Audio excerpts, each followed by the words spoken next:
আচ্ছা, আমি just school থেকে এলাম। আহ, এসে সঙ্গে সঙ্গে ব্যাগটা রেখেই আমার মনে হলো একটা কথা আমি তোমাদের সাথে শেয়ার করি।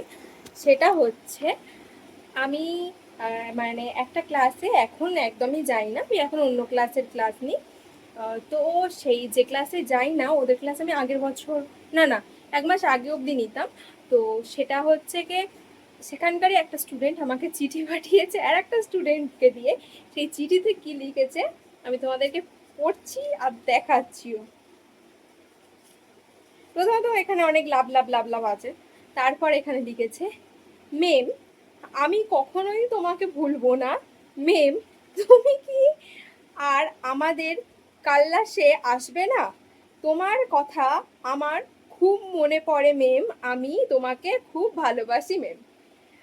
দ্বিতীয়ত, আমিও তোমাকে খুব ভালোবাসি। তৃতীয়ত, এখানটায় বলা হয়েছে যে তুমি কি আমাদের ক্লাসে কখনো আসবে না? হ্যাঁ, যাব না কেন, অবশ্যই যাব। তো এই চিঠিটা পেয়ে আমি খুব খুশি। এবার তোমরা একটু ভালো করে দেখে নাও। এই যে, এই হলো চিঠি। একটা ফটো তুলেও আমি তোমাদের সাথে শেয়ার করে দেবো।